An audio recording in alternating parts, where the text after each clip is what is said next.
Hello, everybody. We are going to begin our look into Hasidut. So, just by way of background, what is Hasidut?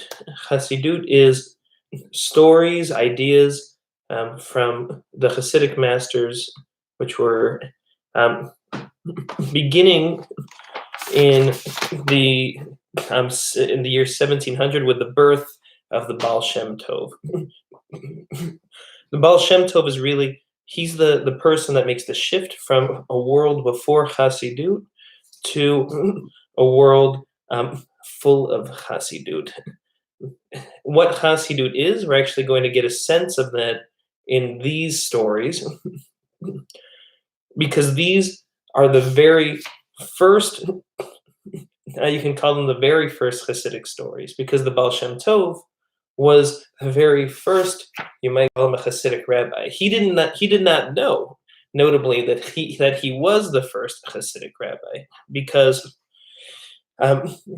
when you're just starting, something completely new, it takes, maybe a few years, maybe even a generation to realize what's happened. But the Ba'al Shem Tov came with a completely different idea about what Judaism ought to be.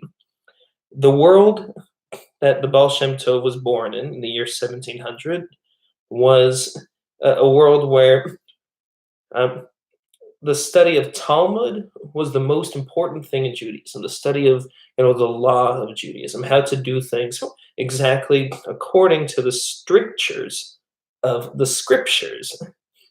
Now, the Ba'al Shem Tov came along, and his story is that he grew up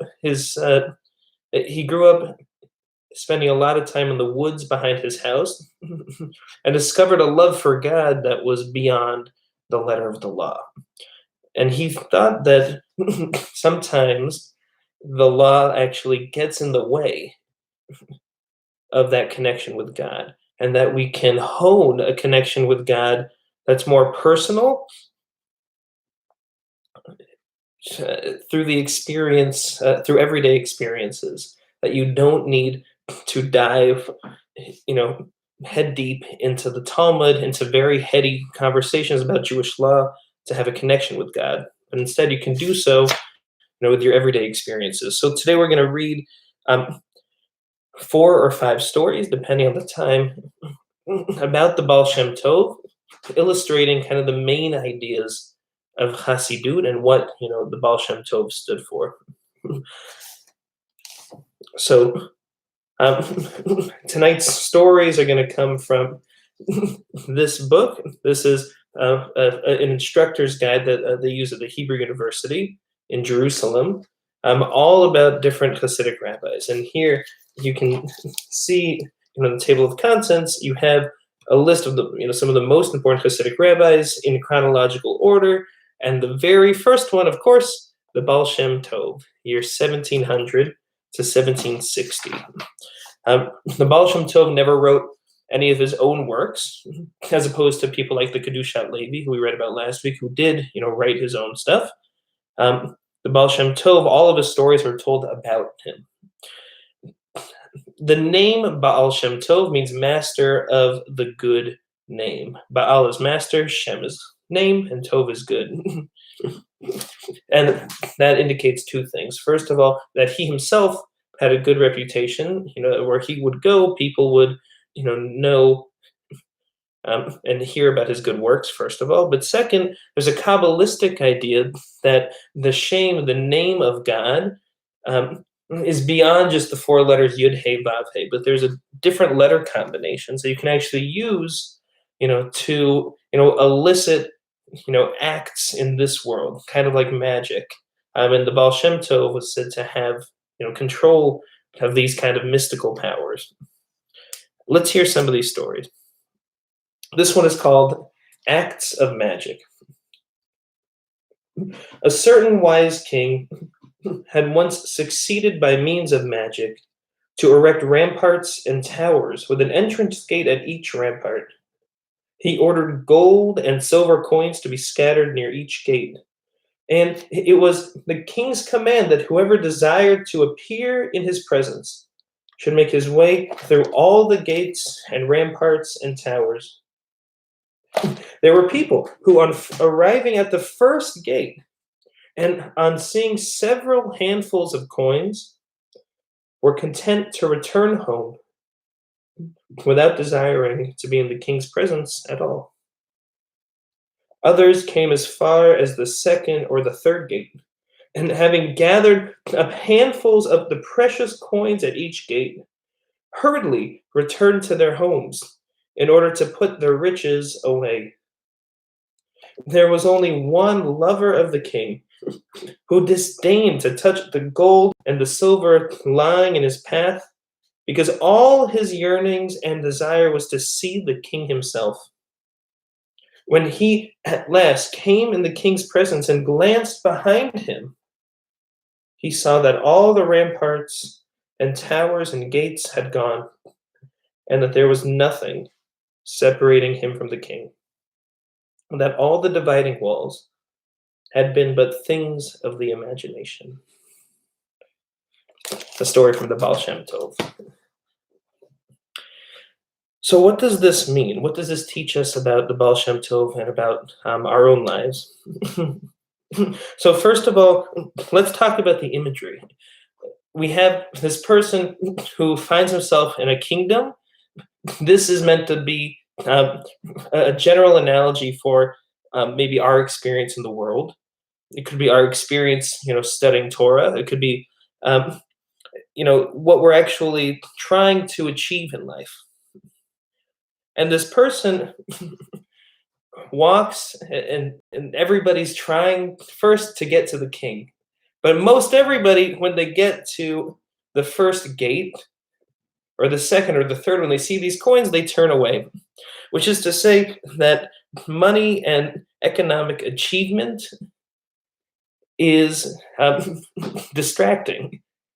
But what's the goal of the main character here? There's one person, and notice it isn't for everybody, but there's one person who is able to have enough self-control that when he or she comes to the gates and sees the money there, doesn't just take it and walk away, or they continue to move forward and say, no, what I'm trying to get is something much deeper. What I actually want in this world is something much deeper than just this money, than just this physical good. I know, personally, this is a problem that I have with Torah study. With teaching so much Torah, part of learning Torah is that you want to learn it to get closer to God. But, so many times I'll read something and I'll, think to myself, oh, this is great. I can use that to teach later in this or this class. And then I kind of put that piece of Torah in my pocket, so to speak, instead of using it as a gate to continue to walk through and get closer to God. So too in our own lives, what are we actually trying to achieve? What is our goal? What does it actually mean to live in this world? We have such a gift of our lives, and what are we going for here? So the main character here, who you can imagine is the tzaddik, this ultimately righteous person, is able to ignore the money at the gates, the economic achievements, and continue to walk and find God. Now, there's a particular image in here that I don't know if you cut. So finally, when this person is able to get past each gate, completely undistracted by the money at each gate, he comes, and it says, when at last he came in the king's presence and glanced behind him. Why behind him? Well, in the story, in the Torah, Moses pleads to see God. All Moses wants is to be close to God. And you can imagine that in the Ba'al Shem Tov's mind, he uses Moses as a model here. He says, just like Moses had his only desire was to be close to God, so too the tzaddik should be his or her goal in life, is to have what in Hasidut you call the veikut. It's it means like a deep connection. Devik is glue in Hebrew, so it's like a close connection to God every moment. And so in the book of Exodus, God allows Moses to actually see God's self. And in doing so, Moses is placed on a mountain and God reveals God's self, but only the back of God's head. Because God says, nobody can see my face and live. So Moses sees the back of God's head. So to here, that same imagery is used. When at last he came in the king's presence and glanced behind him.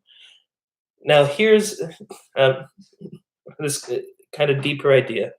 He saw that all the ramparts and the towers and gates had gone, that there was nothing separating him from the king, and that all the dividing walls had been but things of the imagination. Knowing God is to understand oneness, and this tzaddik was able to get past every single gate. And of course, there are those who can get closer to the king, which is God in this story, if that wasn't clear.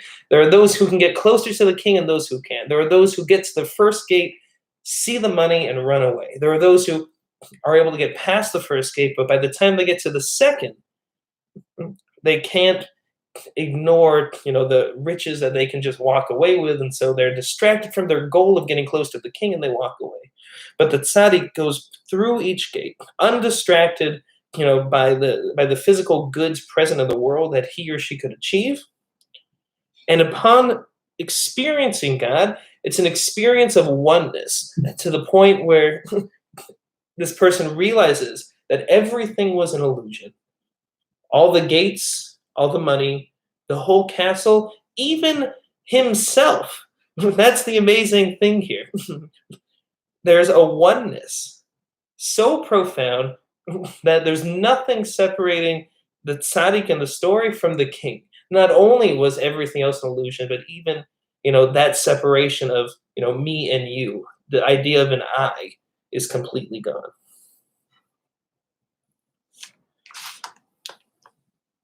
We're going to read another story now. This one is called Locks and Keys. Every lock has a key to open it. Sometimes a copy of that key may be in the hands of a thief. But there are thieves who can open locks without keys. They simply force the locks open. Similarly, with the gates of prayer, which too are opened by keys, which are the kavanot. Each lock has its own key. It is well for him who can adapt the kavanah for each lock. But he who fails to find the suitable kavanah need not despair. Like the thief, he should force everything open. He should break the lock. In other words, he should break the heart with submissiveness and contrition, and so he will tear down the partition standing between him and his Father in heaven. Let's start with just that last line. You see here the same goal of tearing down that partition between oneself and God. And that is an explicit goal of Hasidut. That's in this whole stream of Jewish thought, which is to shatter the illusion that there's anything separating us from God.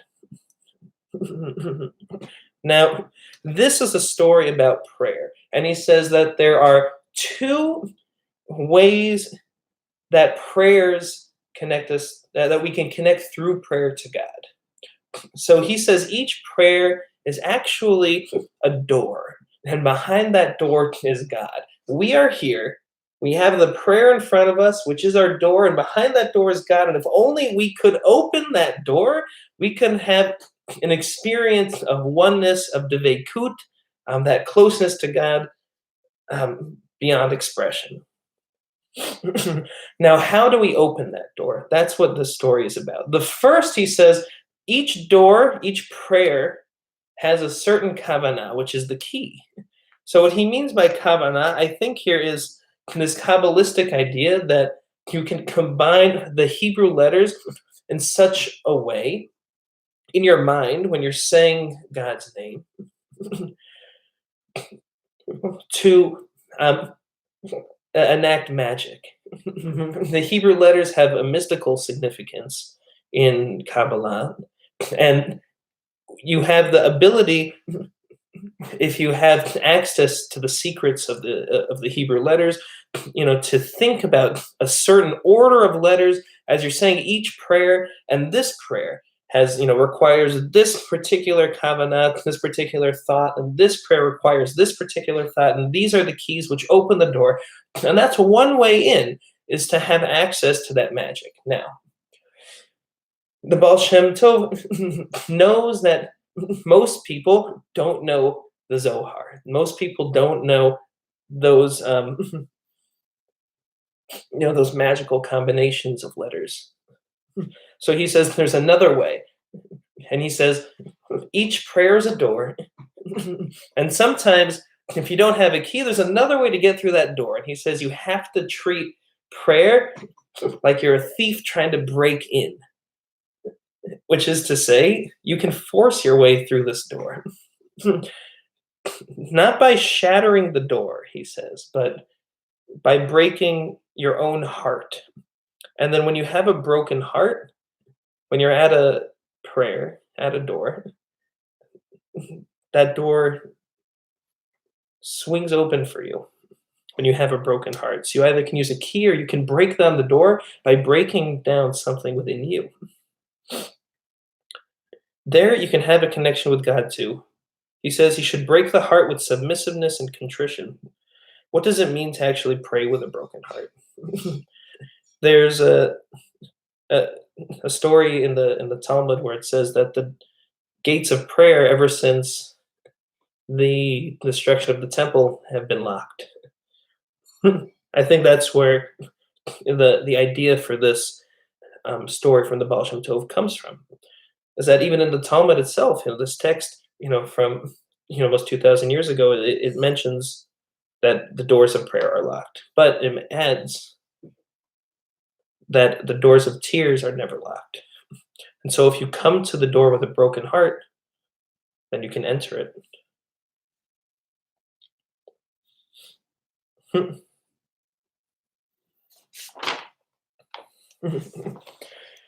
We'll read another story. This one is about the role of the tzaddik. And this idea of a tzaddik is the major thing that opponents of Hasidut had against the Hasids. So the opponents of the Hasidut were called the Mitnagdim. Mitnagdim literally means opposition. They were kind of the Lithuanian Talmudists who would study kind of in the old style, saying that the most important thing about Judaism is to access the law and to have debates about the law, and that's how you connect to God. And comes the Ba'al Shem Tov and he says, no, there's more personal ways to do it. You don't need the law. He says, but what you do need is a tzaddik.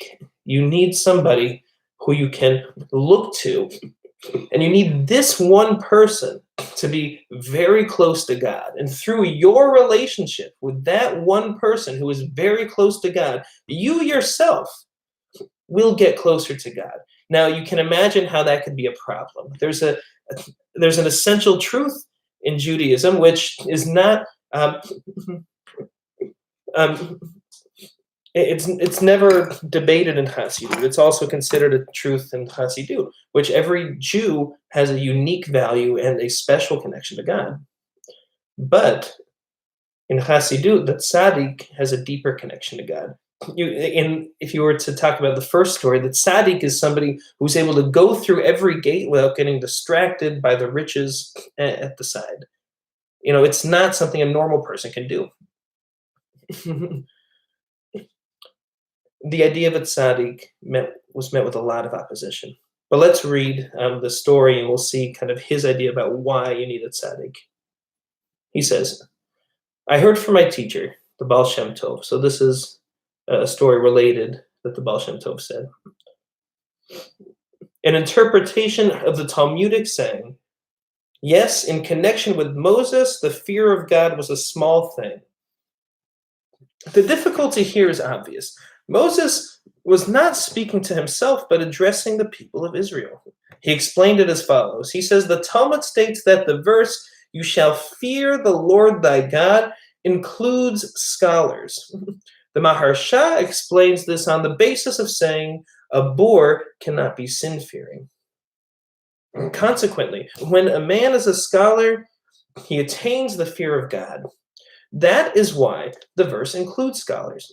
Now, of Moses, we find it written, and they were afraid to come near him. The people of Israel were afraid to come near Moses.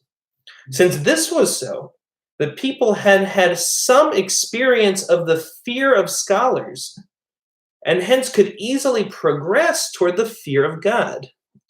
This is the meaning of the line, in connection with Moses, fear of God was a small thing. That is to say, since they had already attained the fear of the scholar in connection with Moses, of whom it is said, and they were afraid to come near him, it was a small thing for them to progress to the fear of God, since one follows from the other.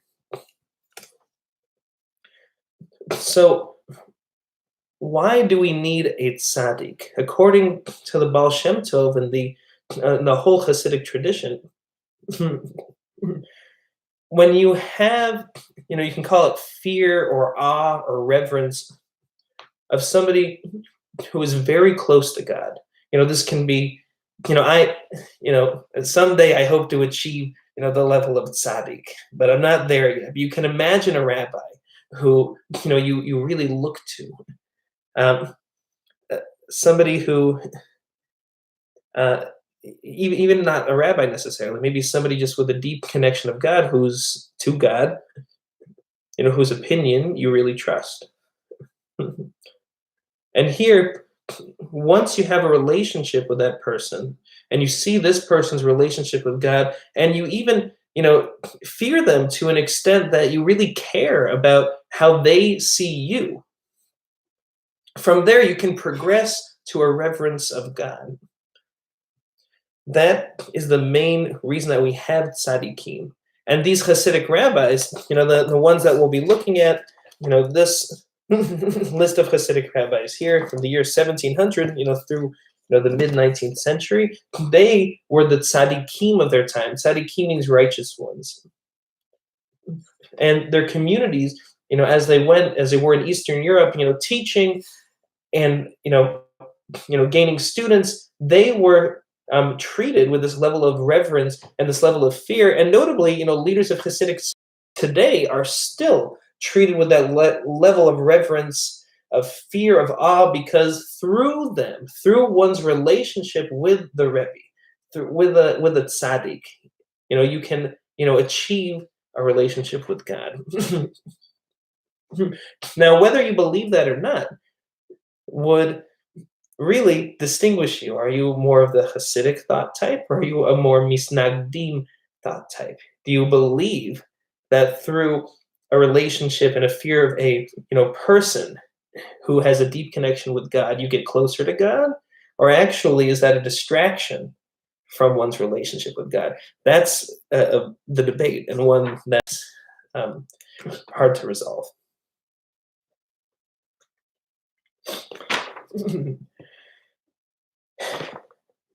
This next story is called Work in the Palace. Said the Ba'al Shem Tov, a greatly beloved king desired to satisfy the intense wishes of his loyal nobles, to serve him with the actual labor of their hands. He therefore subdivided all manual services among them. One became lord of the garter, another of the order of the bath, the third of the seal. The work of kindling the chandeliers was also divided. Some lit the corner lamps, some lit the center. Still other lamps in the vestibules, which threw light into the courtyard and beyond. The king was pleased with the illumination which lighted up every part of his palace, leaving no dark corners. The Torah is the palace of the King of Kings, and its sincere students who labor to discover its hidden meanings and secret suggestions are the kindlers of the lamps. Some of the searchers bring to light suggestions unacceptable to the majority. Yet they illuminate the Torah as well as those adopted. Without the labor of the first group of seekers, the latter would not be able to discover the true results of their quest. It requires thorough and complete discussion to arrive at the light of a disputable subject. We must not say, therefore, that the opinion of the minority is worthless and undeserving of study. The letters Moshe, Mem, Shin, He, Moses, stand for Machloket Shammai Hillel, the letters of which begin Mem, Shin, He, which means the controversies, the disagreements between the schools of Shammai and Hillel. Moses received the law from Sinai. Both sides represented the law as received from Sinai. Blessed be he who made choice of them in their Mishnah, namely that God chose for his enlighteners of all the Tanaim, with all their opinions, as stated in their Mishnah, whether adopted as law or not.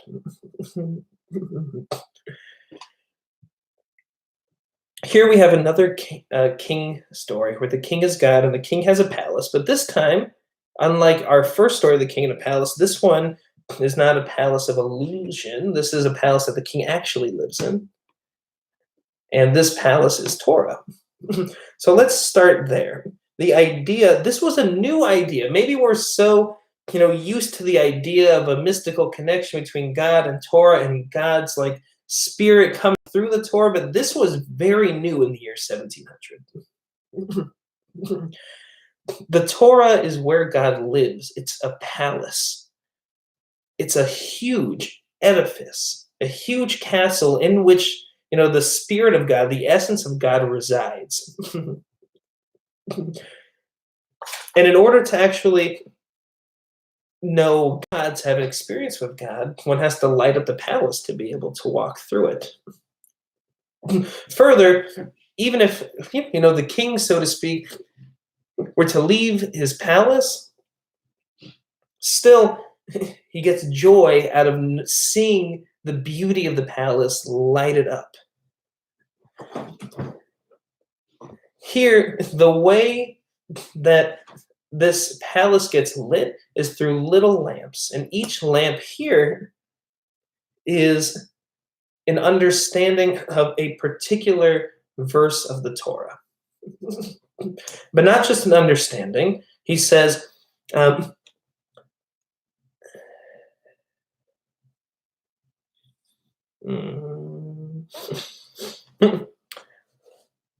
its sincere students labor to discover the hidden meanings and secret suggestions. Those are the kindlers of the lamps. Which is to say, remember, we're in a world of deep Talmudic legal, dispute, and that's where the connection to God lies at this point. But here he's saying, no, some of the searchers bring to light suggestions unacceptable to the majority. And they illuminate the Torah as well as those adopted, which is to say, we are bringing, says the Ba'al Shem Tov, a new interpretation of the Torah. No longer is it just about legal dispute, but there are hidden secret meanings which are as important, if not more important, in bringing light to the Torah. And what he says is that all the work that the mitnagdim are doing, those people who spend time arguing over these little pupil points, are not doing it in vain. They're the ones who have started to light up the courtyards. Because of them, we can see a little light over here and a little light over here. But it's the work of those who are trying to find the hidden secret meanings that are going to truly illuminate this castle. We have a lot of time at home right now. And he says every single person that studies Torah and comes up, with an interpretation or a personal connection to the text takes part in illuminating this castle. And as Jews, we have the ability, we're given, if you will, each a light, in that we can read the Torah and each bring a little more light to this palace that holds God's essence within it. Because it's Saturday night, I'm going to read one more story. I know we're at 30 minutes now, but I'm going to read just one more story about the end of Shabbat. It says, once the Ba'al Shem Tov came to a certain village where he stayed over Shabbat. When the time for the third Shabbat meal came, this is late Saturday afternoon, he gathered together all the Jews in the village, sang hymns with them and joined them in dancing.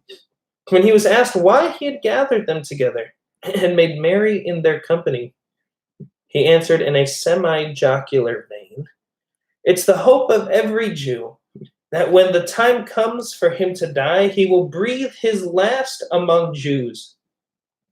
At the time of the third Sabbath meal, one senses, as it were, that the extra soul that a Jew receives on Shabbat is about to leave his body. And it's good at such a time to be in Jewish company."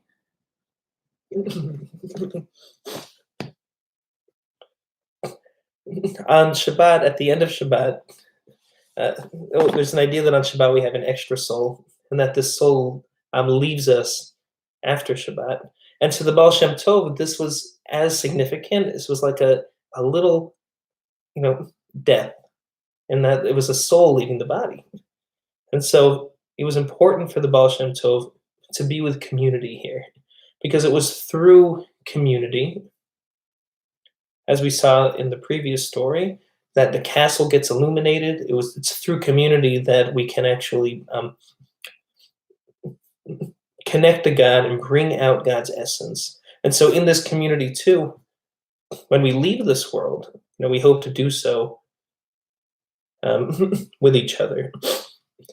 And so with that, I want to congratulate you on seeking out, this, little feeling, this little piece of a Jewish community after Shabbat. And I'll leave us with a blessing that soon we do get to be back in community all together, starting Shabbat and ending Shabbat with our friends and with our family. Okay, so with that, Shabbat Shalom. Shavua Tov. An early Shabbat Shalom for next week. But Shavua Tov, everybody.